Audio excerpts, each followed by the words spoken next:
ప్రధానమంత్రి నరేంద్ర మోదీపై అగంతకులు బెదిరింపులకు పాల్పడ్డారు. ఆస్ట్రేలియా వస్తే చంపుతామని వార్నింగ్ ఇచ్చారు. సోషల్ మీడియాలో భారత ప్రధానిని చంపుతామని బెదిరిస్తూ పెట్టిన పోస్టు కలకలం రేపడంతో ఆస్ట్రేలియా పోలీసులు ఐపీ అడ్రస్ గుర్తించారు. దీంతో కేసు నమోదు చేసి దర్యాప్తు చేపట్టారు. జూలై 9న మెల్బోర్న్లో మోదీ కార్యక్రమం ఉండటంతో అప్రమత్తమయ్యారు. మెల్బోర్న్ మీట్స్ కు ఆస్ట్రేలియా పోలీసులు భద్రత కల్పించారు.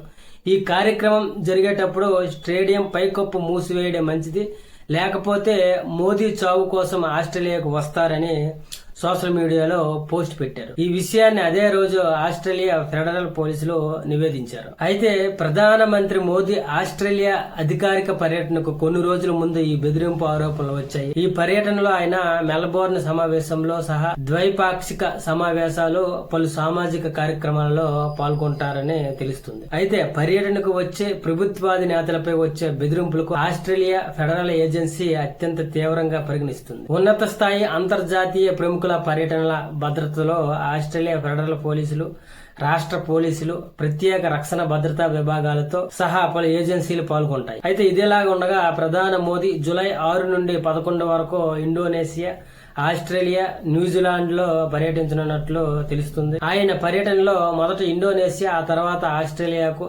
చివరిగా జూలై 11న న్యూజిలాండ్ తో ఆయన పర్యటన ముగుస్తుంది. అయితే ఆస్ట్రేలియా పర్యటనలో వాణిజ్యం, రక్షణ, భద్రతా, సాంకేతిక రంగాలలో ఇరు దేశాల మధ్య సహకారం చేసుకునే అవకాశం అయితే కనిపిస్తుంది.